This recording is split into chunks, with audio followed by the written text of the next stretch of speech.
It's time for AggroChat, the official podcast of the Tales of the Aggronaut blog and stalwart gaming community, where we talk about stuff and things, and the stuff about the things, and sometimes gaming. I'm Belgast, and let's start the show. Hey folks, it's that time again. Time for another episode of AggroChat. This is episode 241. Tonight I'm joined by Ashgar. Hello. Kodra. Hi. And Phelan. Hey there. We're still down to Grace, and we're down to Tam tonight. We have a handful of things to talk about, one of which I think is probably going to take a while, but we're going to start with the other thing. Kodra, Civilization 6 had a expansion? Yeah, it did. So, a new expansion pack came out for Civ 6, Gathering Storm, which introduced a whole bunch of new stuff. I picked up Civ 6 last year, and it's probably one of the games I'm playing the most. And this is my first experience from going from one pre-patch to a new patch. There's a bunch of new factions, probably most notably Canada's here. Yay, Canada! They like to settle down in the miserable tundra. Build a bunch of hockey rinks, fight with Mounties, and, just have a good old time. And they're too polite to start wars. They're too polite to start wars. They're in fact so polite, you can't start a surprise war against them. Which is pretty crazy. It's pretty great. But I kind of want to get into some of the interesting systems that happen. So, if I can almost see, there were a bunch of points where I was like, this is frustrating. This is kind of weird. I wish there was a better way of dealing with this.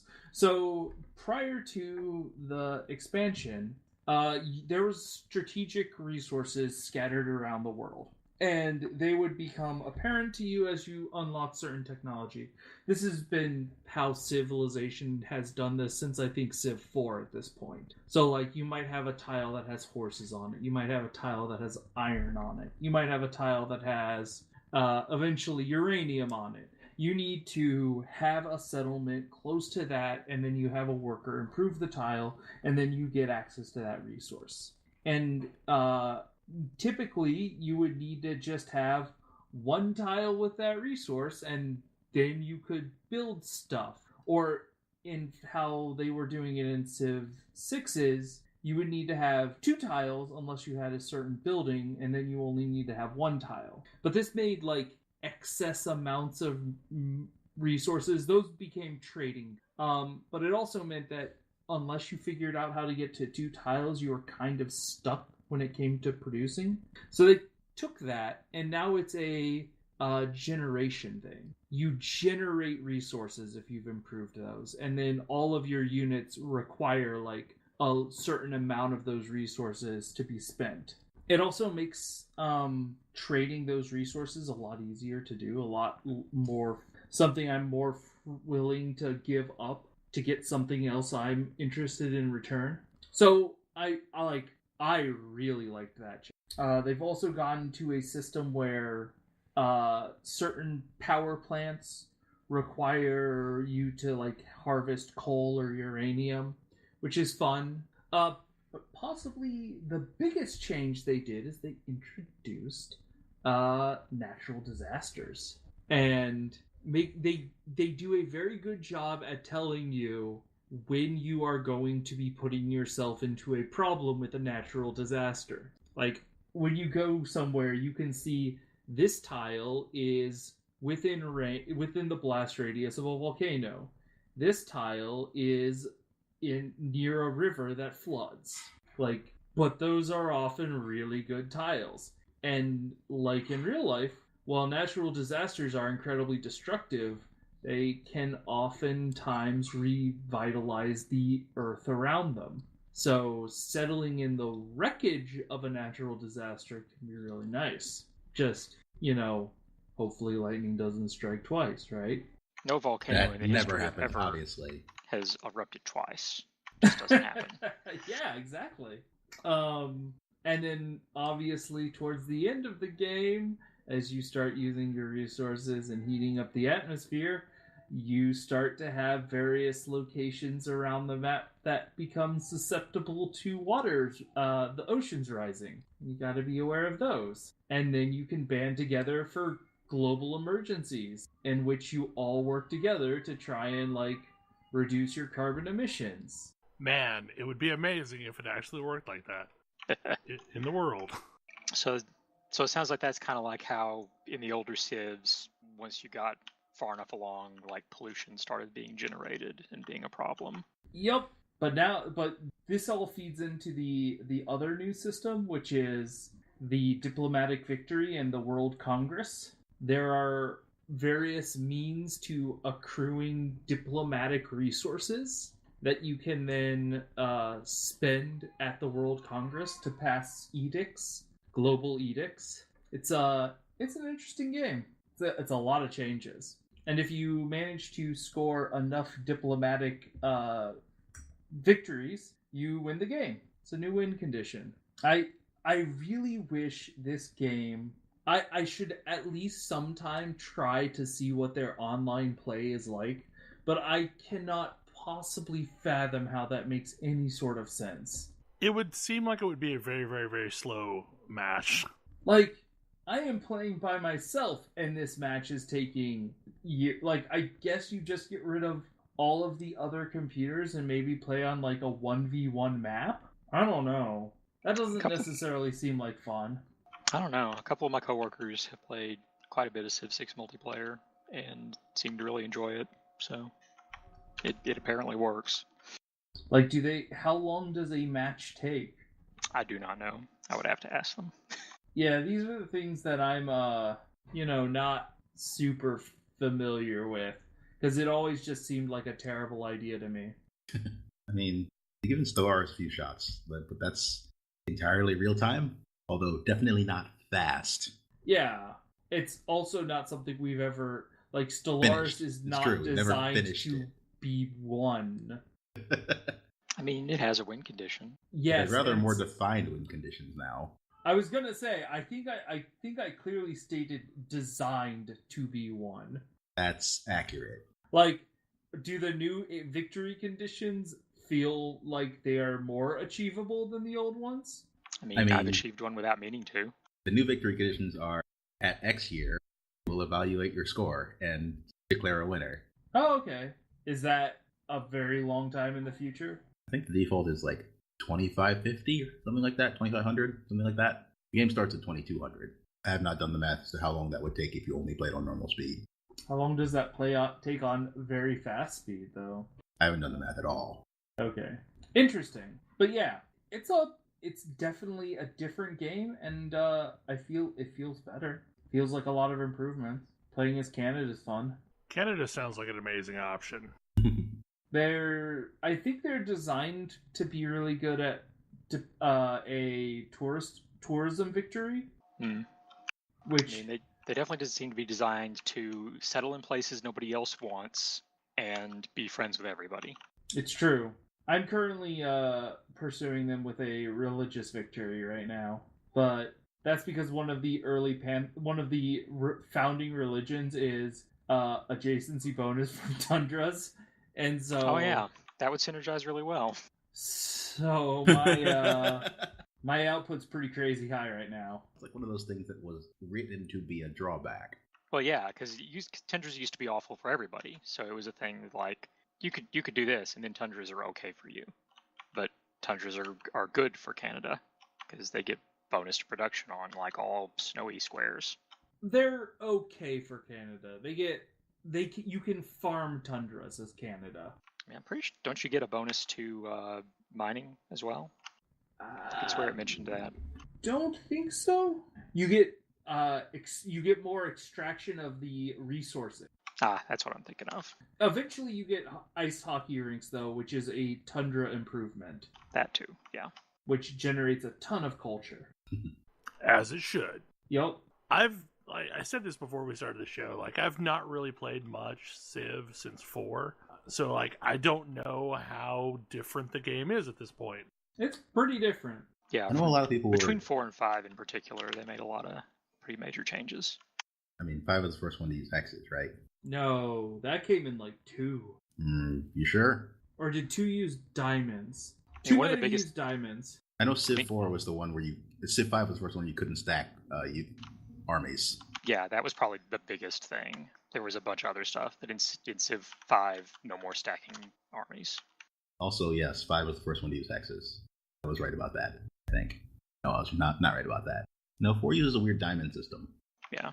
Whatever. Somebody can correct me later. Yeah, the only problem with Civ, and I think Warren mentioned this before we started recording the show, is like when I play Civ, I lose an entire weekend. Oh, yep. Yeah, that'll happen. It just that's what it's for. disappears. But it's a different kind of disappear than like me playing any other kind of game. I mean, Civ Because originated it's- the one more turn problem. Right. I mean, like Or- it sneaks up on you. Like I would start playing in the morning, and like next thing I know, it's like 6 o'clock at night, and I don't know what happened. Or, start playing, around 8 p.m., and the next thing you know, the sun's coming up, and you have class in 2 hours. Yeah, that was the thing. That was the thing with the original DOS Civ. So it seems like this is wrapped up.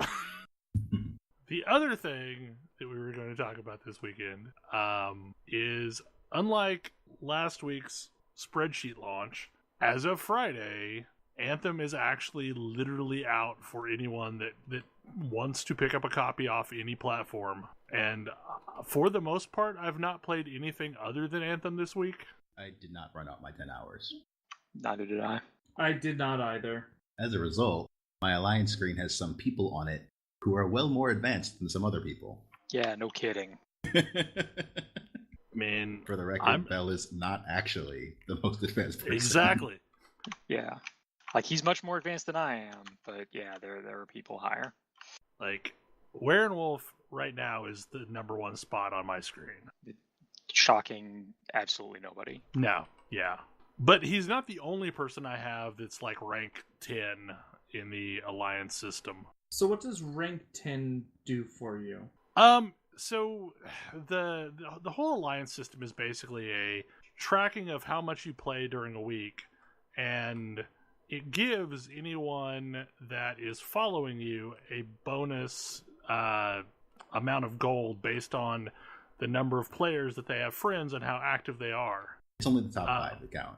But Yeah, so like it's the top 5 to keep it from like inviting 200 people and completely blowing it out. But based on what I can tell, since I have 3 people at 10 and 2 people at 9, I am guessing the top is 10,000 gold coins a week. If you can somehow get everyone on your list to be at rank 10, it would probably be worth 10,000 gold coins. Which, for reference, the skins that they have in the shop, gold coins are basically the earnable currency, and some kind of a purple shard is the buyable currency. And like the armor skins, for example, I think are 61,000 yeah, the full set of gold 61,000. coins. Yeah, so putting it in that terms, like roughly 6 weeks would, at getting the maximum every week, would get you one of those skins. For other references, If that were the only source of coins. Right, if that were the only source of coins. Like, a lot of challenges that you complete give you roughly 2,000 coins each, and there's a bajillion challenges in the game. Some of the daily and weekly ones are also worth coins. I've mostly spent my coins on various cosmetic things that like come from other options. Like, there's a bunch of things that you can just buy outright if you go to the forge. So like, I bought the N7 decal because I want to pretend like I'm playing Mass Effect. It's been real common. A lot of people are using that decal, which is fine. It looks pretty awesome. I mean, running around in a Ranger with basically the same color scheme that I used in Mass Effect, it makes me happy. But yeah, so the alliance system is just I think it's a thing to tide people over until they actually put guilds into the game, to give you a reason to like actually care about how many your friends list and stuff like that. You advance it slightly faster if you're playing with your friends also, so that's a thing. Yeah. But yeah, it's a way to encourage you to play with people you sort of know, since there is no guild system in this game as of right now. Leaving the alliance system is sort of the only social system that isn't just invite people on your friends list to a game with you. Yeah. Which, honestly, there needed to be something like that, because I think I talked about this a little bit last week, but it's kind of seamless the way grouping works, so much so that like you may or may not even know that one of your friends is grouped up with you. I spent a lot of time just running with random people as I was going through the main story, and there were several times where like someone I knew happened to slip into my group, and I didn't know I knew them until the end screen. With But the larger number of people playing right now, that seems less likely to happen. well, and the thing about it is though, like honestly, that's been a positive for me. The very non-interactive mode that you're in with like random strangers, like I am totally doing grouping on pretty much all the time, largely because like there's no negative impact other than one of the 4 people may not be actually performing, which isn't the end of the world. Tam isn't here to speak about this, but Tam was in a Tyrant Mine where he had something like 20 some resurrections. Ugh. I mean, I can't see anything. Like okay, so one of the things about this game is it's got a Diablo-esque system of difficulties, in that you can pretty much do all the content on easy, normal, hard, or one of 3 Grandmaster ranks. That is to say, how Diablo currently works, not how Diablo traditionally worked. Yeah. Okay, so Diablo 3. And, you know, so there's transition periods where you can pretty much go straight into normal, but like hard is a decent gap between normal and hard. There's supposedly a similarly big gap between hard and Grandmaster. And because of that, like when people are transitioning, there's definitely some carrying that happens. And I have been carried through lots of encounters because I was not capable of performing at the same level as the rest of the group. I mean, not that I wasn't making a difference, it's just the amount of damage I was taking versus the amount of damage that everyone else was taking was noticeable. I mean, it doesn't seem to be as extreme as Diablo 3, where, like, when you're pushing a season or something like that in Diablo 3, there are times where, like, you just don't move around because you're going to die instantly. I've yet to see anything quite like that in this game. No. I mean, there's a couple encounters that are really on the rough end, namely the Titans, and like the Titans will just straight up wreck people. Yeah, but that's true on any difficulty. Right, it's not just a highest difficulty thing. So I'm curious, how far along is everyone so far? I'm level 7, I think. I just got a quest to I think unlock the remaining 2 factions. I am a bit further than that. I'm level 17 and through the Tombs mission, which is a thing that takes a while.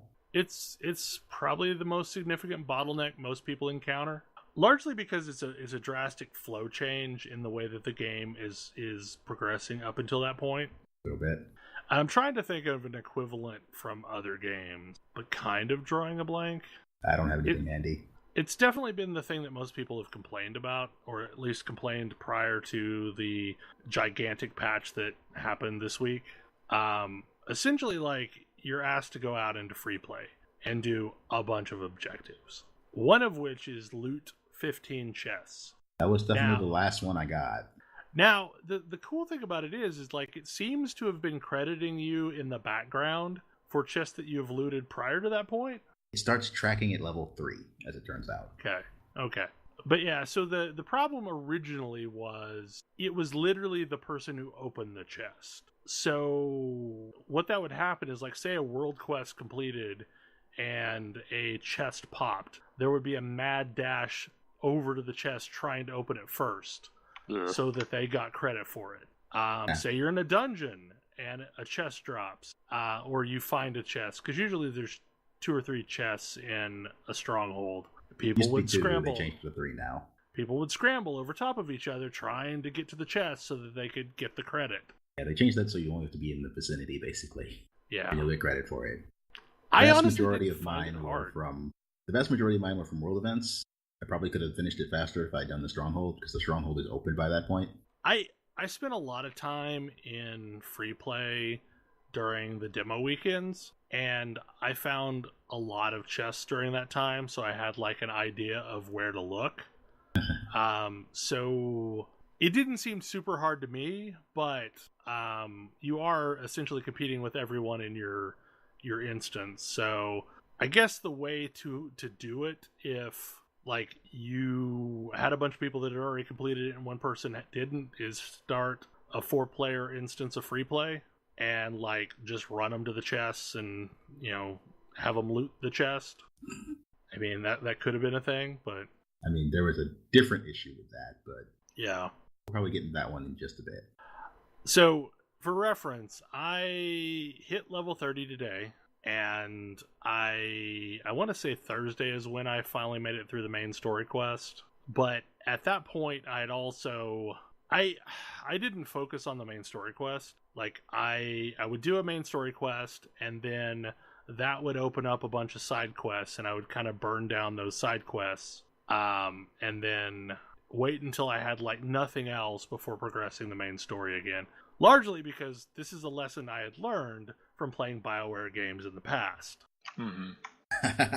Which also explains why I got stuck in the hinterlands in Dragon Age Inquisition.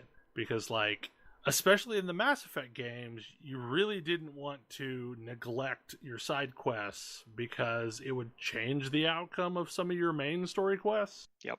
So generally, you wanted to do them as soon as they became unlocked and not do any more main story until all your side quests were done. Right. So, like, that's basically the approach that I have for most of these games. And I do, like, I feel like that was probably the correct way to play this game. I feel like all of the folks that have said, well, I didn't read any of the story, and I didn't do any of the side quests, and I didn't talk to any of the people, I just got through the minimum of quests, and now I'm grinding. I feel like they maybe missed the point of Anthem. See, but in Destiny, all those parts are pointless. Exactly. And this isn't Destiny. It's not, I mean, that's one of the core problems with the way this game has been approached in a lot of ways, including marketing. Yeah. I mean, because if you're not constantly talking to all the people in the fort, you're missing out on a lot of little nuance to the world.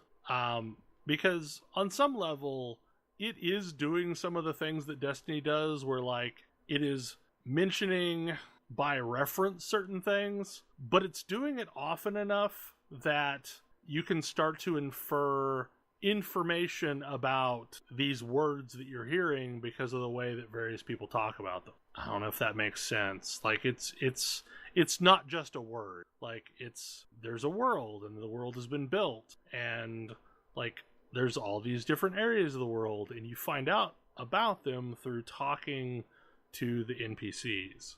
And I could see how, if you're not doing this, Anthem would feel like a very hollow experience, because so much of the foundation of the experience is the little things that are happening in the fort. Well, I feel like anybody who's played BioWare games should expect that. Because that's, for a BioWare game, that's not really anything new. But I'm going to guess that a lot of people came into this that haven't played BioWare games, that, you know, just shooter fans. Well, and I think that's part of the problem. Because this game is, I don't know, it is not being well received in a lot of circles. I keep feeling like they're playing a totally different game than I am, but it has had its share of drama, and lots of the YouTube influencer types have been bashing it. And I kind of feel like two things are happening. One, you have the shooter/looter shooter players that were expecting a more Destiny-like experience, because there's certain aspects of this game that happen more slowly, because it's like there's an RPG in the town, and there's looter shooter missions that are happening in the world, and they're like two different modes of the same game. And on the BioWare side, you have like a lot of diehard BioWare fans that checked out the second they found out there were no romances in the game. I mean, that is the other point of BioWare games. Yeah, so So like it's kind of in this awkward middle ground, but for me personally, like that middle ground works really well. Like it's got a lot of the elements that I wanted. It is really too bad that there are no romances. I mean, there's a certain amount of flirting that happens. There's quite a lot of flirting that can happen.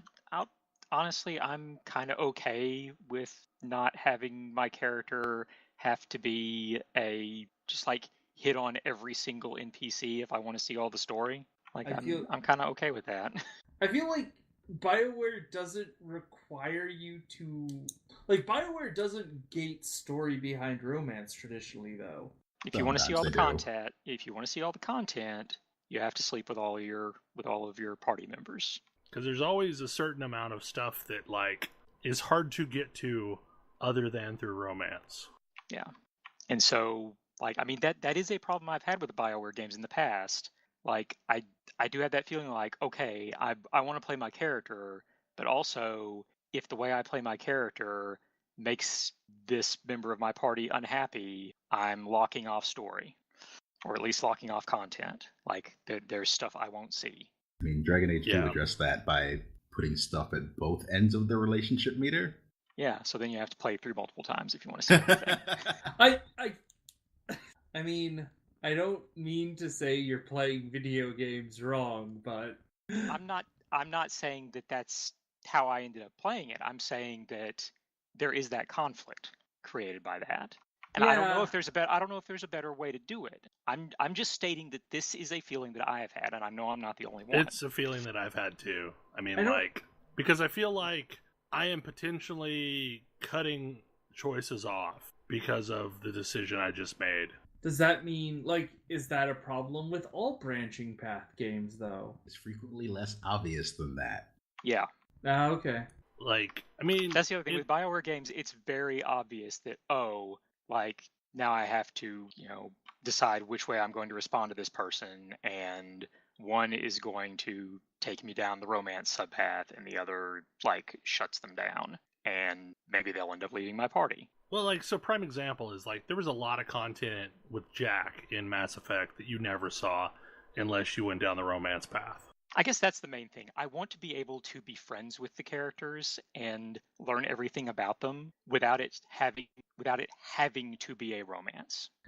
Okay, so that seems fair. That seems like a point I can agree on. That's my problem. I don't want it to have to be romance.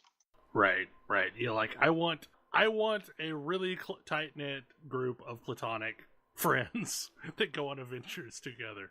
And share their innermost feelings with each other. Exactly. Yeah, maybe I want to be best friends with Tali. I don't want to sleep with her. Yeah, no, I get that. But, Talia is another prime example of, there's a bunch of stuff that you only encounter down the romance path. Yeah, and I really, really like her, so I want to see that stuff. I want to know more about her. Yeah, no, I do get that. I wish that you could go through those stories... I do wish you could go through all of those story arcs without necessarily having to go down a romance path. It could be dual pathed. Yeah. For an example of a game that did this very well, Persona 5. Yeah. It made it very clear, okay, the way you react to this is either going to start romance or not, but starting a romance with one of the girls did not, shut off all of the others. Right. You didn't stop being friends with all of the others. You were still able to advance all your links with them to level 10. You're not blocked at 8 because you don't want to enter into a romance with Haru or whatever. Although also Persona 5 will let you enter into a romance with multiple people who will then reject you after Valentine's Day. Yes, and their reaction to this is yes.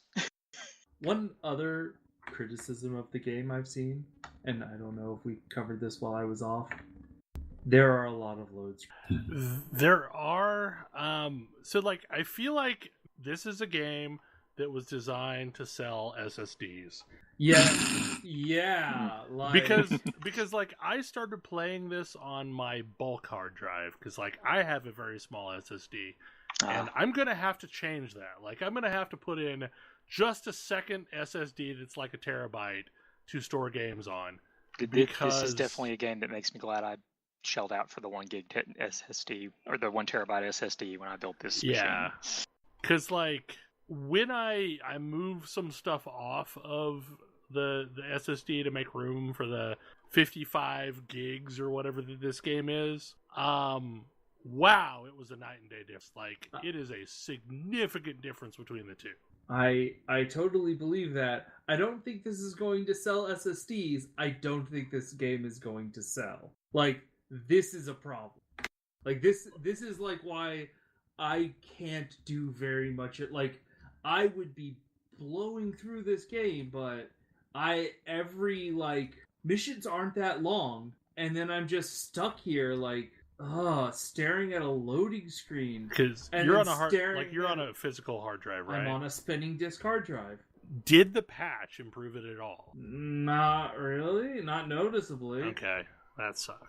Yeah, because that was one of the things it was supposed to help with. I mean, so I'll see if it's a little better, but like I've done a little bit today, and it's still just like I don't want to go to the forge to tool around with my javelin, because I know that prompts me through several more loading screens, and then I have to load into the hub world, and then I have to look like if I go to the forge, that's an additional I guess it's only an additional 1 loading screen, but it's like I try and conserve my loading screens, and then the SSD people load in before me. This is the best part.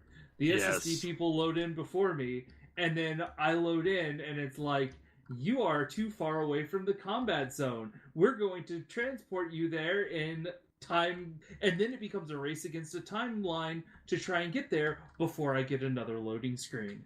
Yep. Yeah, it feels real bad. Like, so having done both of them, just for reference for anybody that's on the SSD side. So like it takes me roughly a minute to load in initially to free play or something like that on an SSD. Like, it's still not fast. That's not good. Well, I mean, that's loading a brand new mission. Like, the intra mission load screens are all quick. But like, I don't know. I mean, half a minute to a minute, something like that. Whereas like, if you're on a physical hard drive, that could be a 3-4 minute load screen into a mission for the first time. Like, it was a significant difference between the two. And I'm not entirely certain as to what causes it, other than the fact, like, it's a really intricate world. I don't know. Yeah. I mean, it's a big world. I'm guessing that's most of it. But most open world games get around the whole big world problem by loading the world in chunks. Right. And I'm wondering if the speed of movement and large amount of verticality in this game are preventing that from working well. I mean, like, those chunks are going to have to be very pretty large big. chunks. Right. I mean, because, like, it would also feel horrible if you hit a zone boundary and rubber banded. Yeah. And you move very quick in this game. I mean, and that's honestly, like, part of what makes this game really fun is how fast you move around and how fluid you switch back and forth between running to boosting to flight to water. I still try to not go in the water as much as possible. I mean, I've gotten better at it. It's much, much better than the demo, but that's not up to good. The flight is also better than the demo. I'm not sure it's what I love yet. I would say that. I think that's good now. Yeah, I don't have any problem with flight now, because like it is good enough. I mean, it's a combination of they improved it and I improved me. I might need to I might need to go in and retone down my sensitivities. I still play on lower sensitivity than they started me out with. The other thing is, the javelins definitely handle very, very differently. Oh yeah, they do. Like, I started with the Colossus and got used to that, and then I unlocked the Interceptor next, and that's kind of night and day. Like, I really wish there had been an opportunity to try out the other 3 frames before picking one at the beginning of the game. A little bit. Because nice. Yeah, because I mean, I picked Ranger because I kind of figured that's what you play at the very beginning, and I enjoyed that fine. But it's entirely possible. Maybe I would like Colossus or Interceptor better, but I won't know until level 8 when I get to try one of those out. If I had picked one of those and it turned out I hated it, well, then I'm stuck with it till level 8.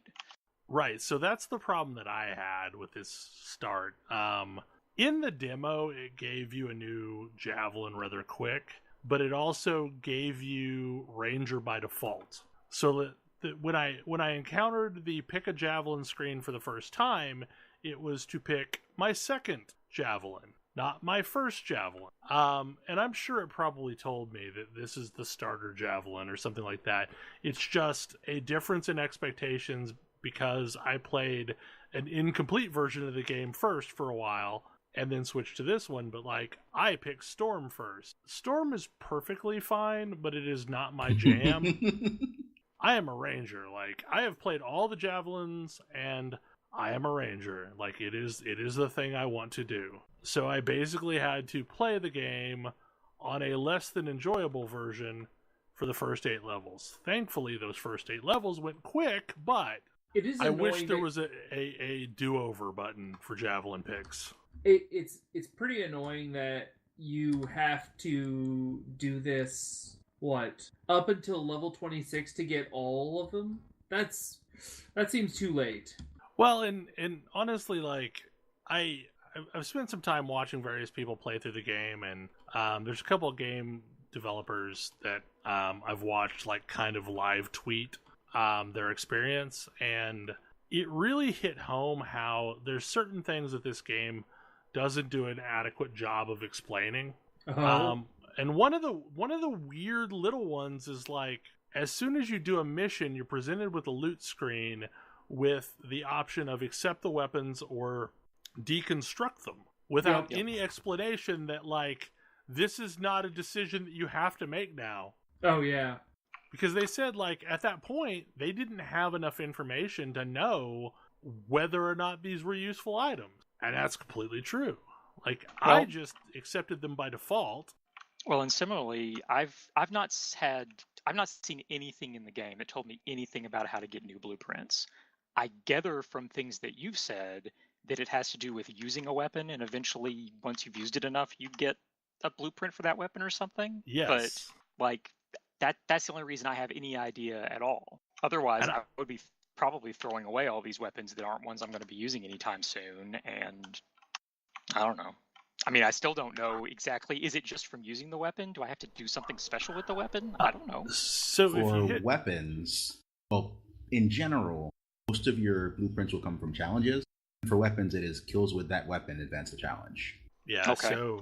So the first blueprint is literally like 50 kills with the weapon, period. The second step blueprint, which is the blue variant, is 25 elite enemy kills. The purple variant is defeat 10 legendary enemies with that weapon.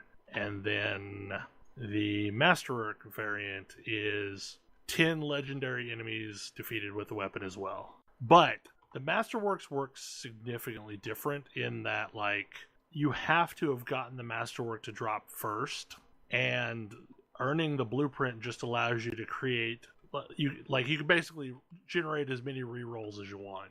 All right, now the most important question. How did you learn all this? Through piecing Not stuff through the together. game, that's for sure. Yeah. Piecing stuff together by talking to people who had stumbled on how to do this thing. Challenges do say what they unlock. Yeah. But nothing says, you should look here. This is important. Right. I didn't know about the challenges log for a while. They tell you that challenges are a thing now, because every single time I zone into anything, it's like you can track challenges. Like, okay, but why? What does that mean? Nothing told me I needed to hit the J button to get to challenges, since the challenges menu isn't off the escape menu. Do I need to be tracking them to complete them? Is that no? Okay, so I don't understand. And can I do something that makes it show up while I'm just flying around, or is it just telling me that I can go look at them? Because I don't understand why you would track a challenge. Because, like, it doesn't seem. It makes them show up on the first page, and that's pretty much it. Okay, because, like, if what I expect that to mean is like it does in Destiny, where when you bring up the, like, planetary menu, you can see the challenges that you're currently, or the whatever you're currently working on. And that's kind of the behavior that I was expecting that track to do, but it didn't, and I'm like, I don't know what this does. I've been trying to figure out how these daily challenges work. Those are also visible in the exact same menu. And you've got like 8 to 10 or so that can be done in a day, and one of them will count, like doing one of them counts as you doing a daily challenge. Doing multiples of them counts as like getting like silver for that daily challenge or gold for that daily challenge. So I see daily harvest, daily stronghold, daily ultimate, daily world events. But I know, like, I keep getting melee challenge. Is that a daily? I keep getting melee master. That's a different thing. That is a different thing. So, like, when you're in a mission, there's a number of rewards that you can gain that are doing stuff in the mission. Getting combos, getting melee kills, getting kills like headshots, getting, I don't know, lots of different things that you can do in a mission. And there's basically 3 tiers of those awards. There's a bronze, a silver, and a gold. Your XP at the end of a mission is increased by the number of those that you've done. That's what the little chiclets that you have on the end mission screen are doing, is telling you which awards you got. And so, again, that took me forever to figure out how the hell that works. This is a fun one. So I have a daily harvesting challenge. What earns me completion towards that? Getting the harvesting medal on the end screen, I think, which is something like 10 harvests during a mission. I have so many dots right now. Do you know how, like, not intuitive that is? So if you click into it, it will tell you exactly what the conditions are to fulfill it. 1 second, because I'm going to do this. And I feel like I was like, shouldn't I be giving this for just harvesting nodes? That's how it read to me. Earn the materials harvested feat by harvesting crafting material. And so you can tell me, yes, feats are those things you earn at the end screen, and now that makes sense. But I didn't know feats are the thing that you earn at the end screen. Right. Worse, they're only visible when you're actually in a mission. Oh. So there's a lot of polished things that I really, really, really wish this game had. I feel like this is one of those games that 20 years ago would have come with a really thick instruction manual and needed it. But yeah, there just seems like there's just so much stuff that's not communicated that. Right. I mean, and I think that's the core problem, is this game has a lot of really interesting systems and depth, but like does a bad job of explaining how any of it works. I mean, it goes down to even the level of the whole primer and detonator system that isn't super well explained either. Again, the only reason I know it's even a thing is because of you guys talking about it. Primer and detonator. See? So the combo system works in that every ability is either a primer or a detonator. Most abilities. Primers apply a status effect, and detonators allow you to exploit that status effect by exploding the enemy with a combo. And really, this is the way that like you probably want to be playing most of the time. There are specific reasons why you may not want to do this thing, but in the grand scheme of things, you probably want to be trying to set up combos, because they do a ton of damage. Okay, I'm curious. I'm listening. So basically, you end up looking through your abilities to find items that have good synergy. Like right now, my combo of choice as a ranger is I use Inferno Grenades, which apply an AoE burn status, and then I use Pulse Blast, which is a crazy powerful single shot to detonate a target, because rangers are really good at melting single targets. Mm-hmm. So also this not allows... really explained. Not the yet. detonations are different by class. Yes. So it allows me to basically, like, the big boys that are scars that have like the shields, that are insanely difficult to deal with most of the time. Sure. If I apply well, I mean, okay, it's insanely difficult for a lot of people to deal with. Don't turn very fast, as it turns out. Right. You can get behind them and poke them, and especially if you're a fast mech like the Interceptor, you can, have your way with them. But for me, I put a burn on them, and then I pulse blast them, and then they evaporate. And that's how I deal with them. Yeah, I mostly just cut them up. But there are various like builds that I have found work better than others. So like if I just need to burn a lot of things, I may run venom darts, for example, because venom or acid actually, I think is the status that gets applied by venom. Basically causes your weapons to do more damage to the target while it's envenomed, which again is not really widely talked about. Like, it's not explained. Like, I was aware that acid was a status, but not anything about what it did. Right. So like acid causes weapons to deal more damage to the target. The loading screen tip, it may tell you this eventually. Right. Yeah. I mean, like, remember EverQuest loading screen tips? Some of them were useful, some of them weren't. Like, no, there's a lot of stuff that's on the loading screen tips. It's not a good place to put information, and they should realize that. No, it's not.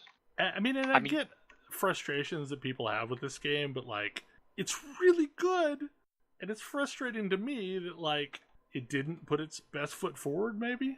Yeah, like, I do really enjoy playing the game. I just wish I didn't have to work so hard at it to, know what the hell I'm doing. I feel like coming from Warframe, I have no room to actually say anything. I mean, quite frankly, it's Warframe not has that different from Destiny. Incredibly well-documented wiki, and that wiki is required to make sense of a lot of things in the game. Yes. It's true. I'm also curious, so what is the launch bay for? I've never actually gone here. The launch bay is a social Just so hub. you can show off your javelin to other people.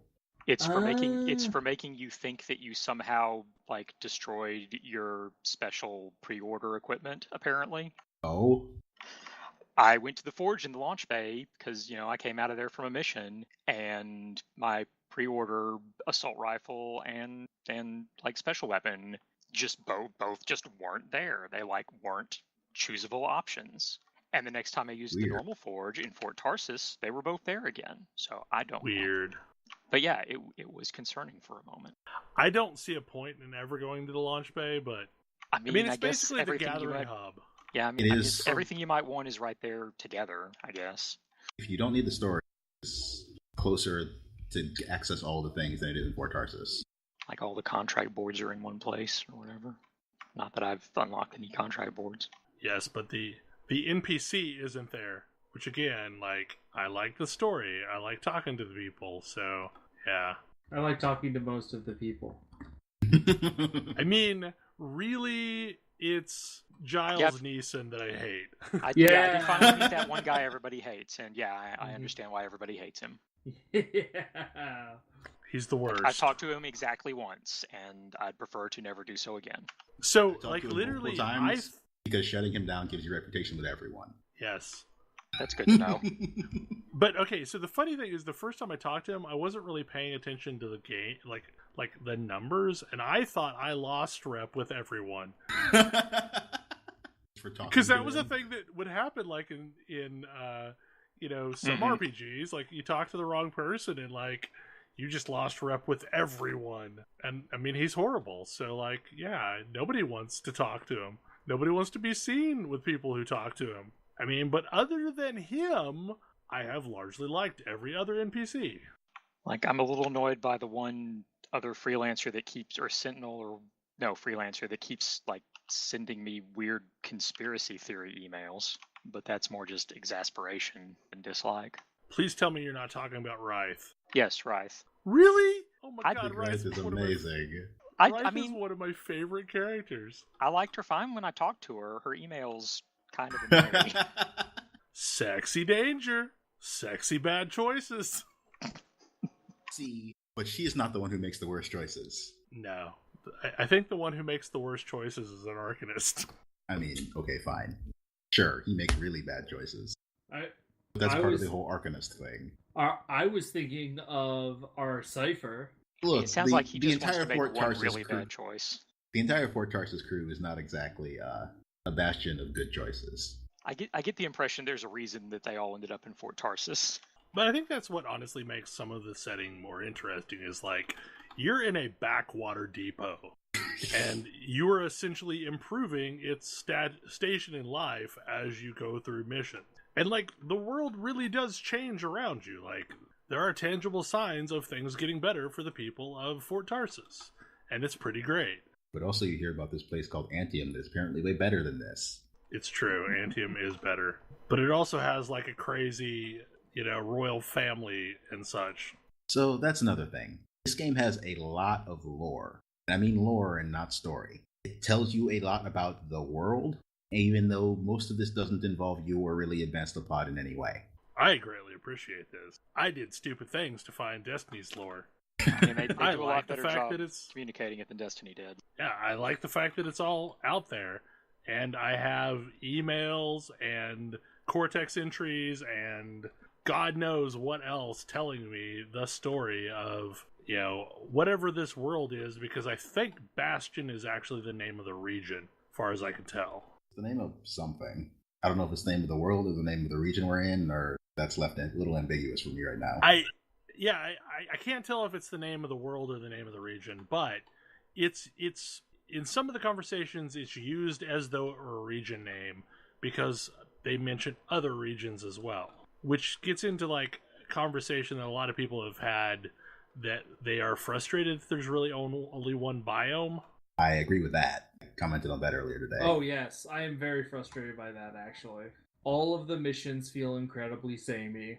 There are a few different things you can see like within this biome, because you might get sent to the Academy ruins look a little different than the ruins at Shadowmark and whatever else, and whatever the giant tree is. So I get the impression that this is basically that this game as a whole is the prologue of a larger story. That's a problem. That thing you just said, that's a major problem. Yeah, because I just bought a game. Well, but you bought a game that has promised free content delivery. Like, that's the claim to fame of Anthem as much as anything else, is that they did not want to do DLCs. That they wanted to deliver the content to everyone, so they didn't separate the player base like Destiny did. One, Destiny said this when it launched the first time. Second, BioWare is owned by EA. I wasn't even gonna get into that one. But what is it? This game doesn't get to be judged as the first entry in a series, unfortunately. Yeah. It gets to be judged against the current market. But to be fair, the Destiny 2 story was largely a prologue to a larger story. Right, and then I stopped playing when I finished it. And didn't buy any of Destiny 2's additional content. I'm just saying, like, it's not dissimilar than other entries in this genre. Yes and no. Like, that's the thing. It's going to get compared to Destiny and Warframe and The Division, because that's the genre it entered into. But it's not the same game as any of those. Right. It does some things really well, like movement. Movement is really good. Even compared to Warframe, I think movement is really good in this game. Mm-hmm. Yes. It does abilities really well. They had a nice lesson to learn from the previous Mass Effect game, and that shows. Guns are okay, mostly. Gun design is not that interesting, which leaves me a little lacking compared to Warframe. Yeah. And it's not as tight compared to like Destiny. But they did do some weird things, like a burst fire sticky grenade launcher. I don't know why that exists, but it's fun. So I will say, having encountered some of them, that Masterworks changed the dynamic quite a bit on weapons. That's also unfortunate, because those don't seem to come very quickly in the game. No, you can't even see them until level 25. Whoops. But what they mostly do is they're a lot like Diablo legendaries. Which they decided they needed to start dropping at level 10. Yeah. In order to get you into them sooner. I'm just saying this game invites a lot of comparisons and does fall short in some of them. So I'm not terribly surprised it's getting a mixed reception. Like, there are definitely I do like some the lessons. game a lot. There are some lessons that they should have learned from existing games that they apparently didn't. I mean, to be fair, BioWare had this same level of hubris with SWTOR. That was... Ooh. Yeah. I mean, and what I mean by that, just as a clarification, they built a game to compete with the original launch of WoW, not a game to compete with the state of the market at the moment that SWTOR launched. Okay, yeah, I guess I could see that. Not that I did not enjoy SWTOR.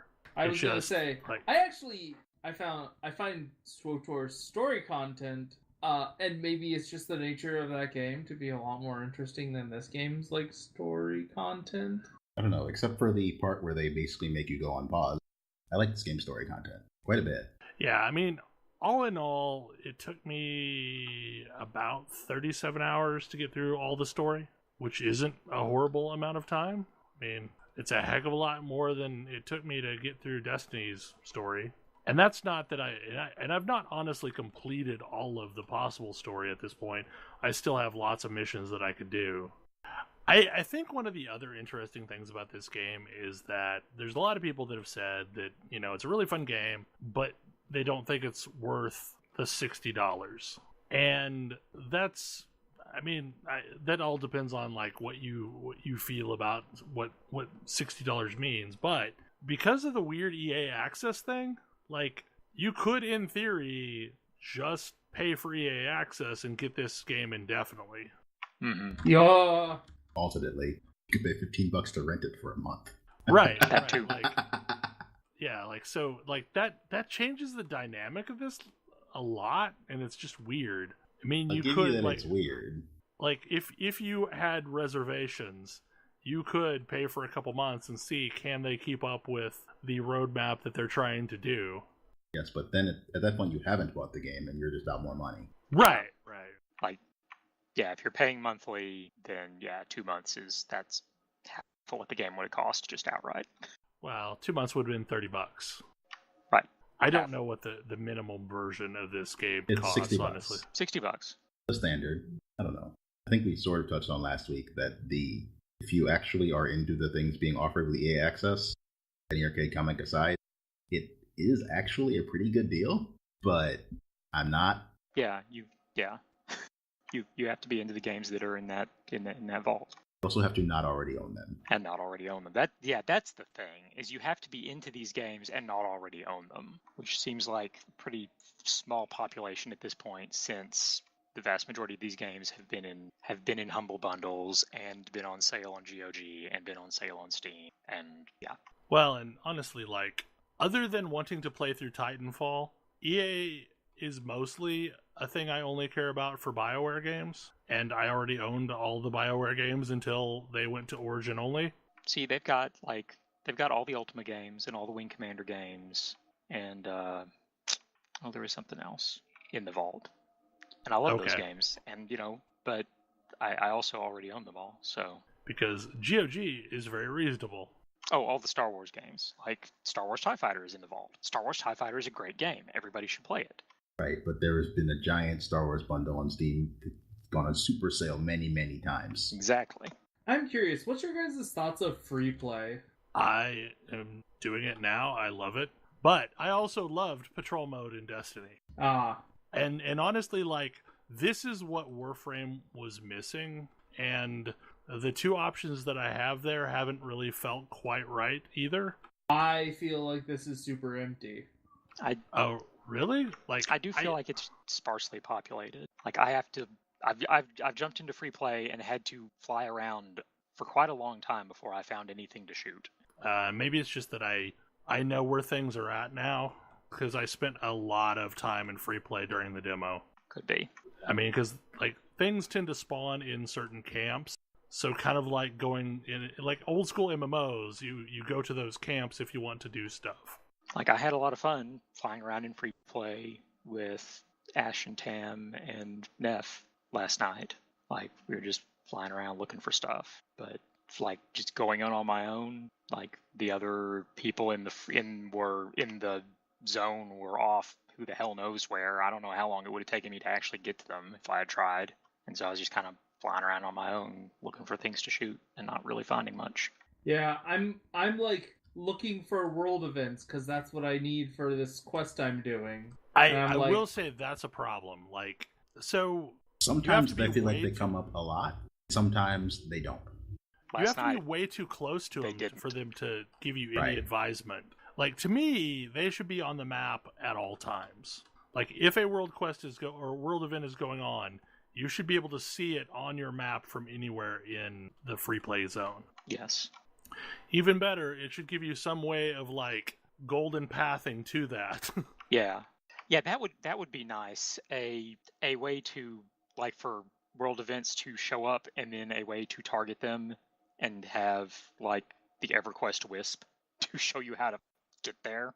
Well, Because even if I know that there's something over there, I don't necessarily know how to get there. all they really need to do is use the same system that they do for quests. Just show a marker of The marker, where you need to turn next to get to the thing. Yeah. I don't know. Like, for me, I really love this game, but I admit that it's going to take a lot more TLC for it to become a really great game.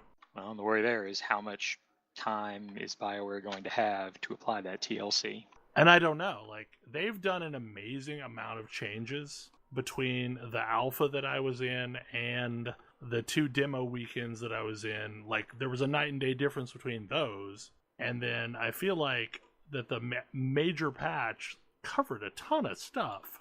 I have no idea what today's patch did, but if they can continue to tweak things, I think the fact that they don't have PvP is going to make it easier for them to tweak things. Yeah, like that's definitely one of the major benefits I hoped for from not having PvP, is not having to balance PvP. I don't know. I just worry that a lot of people have already had their first impression of the game, and even if they do improve all the stuff, they'll already be gone. I mean, but honestly, we lived through the same thing with ESO, and the difference being that ZeniMax/Bethesda was willing to stick it out, whereas EA has not proven that they are. Maybe they'll get time. I don't know. I hope they do, because there's so much good here that, like, I really want it to reach its full potential. Like, I feel like it could be worse. BioWare could be owned by NCSoft, but Yeah. it's not that much worse than EA. Yeah, but, like, the funny thing about that, WildStar got a lot of time I did not expect it to. Like, WildStar got several years I was not expecting it to have. And I guess that's it. Like, were this another company, I would not feel the trepidation that I do now about how well this launch has gone.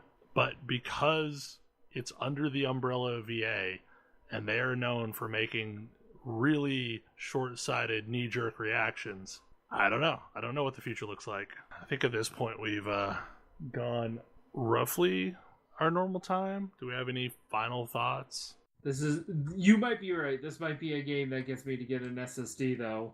It's well worth it. And SSDs are really cheap now. If Monster Hunter World wasn't that game, I mean, I didn't pick up Monster Hunter World for PC. I did not pick up Monster Hunter World for the PC. Monster Hunter World could absolutely also be that game. Yeah, honestly, I think for modern gaming, you're going to want an SSD sooner rather than later. Like, once you have it, you won't want to go back. And as much as I generally dislike Origin, I am thankful that they have a good move to other location button. I still think Origin is a buggy piece of crap, and apparently has been responsible for some of the sound bug people have had. Yeah, pretty much. I mean, I'm not a fan of it, but, like, at least they gave a move the game to another drive option. That's good. Anyway, I'm sure next week we will probably talk about Anthem more, because I think everyone will have probably made it through the story, and we can at least talk about the major story beats. That seems like a interesting assumption. Yeah. We'll see. Yeah, hopefully you enjoy I the make show. no promises. Hopefully you enjoy the show, and we'll see you again next week. Good night. Good night. Good night. See ya.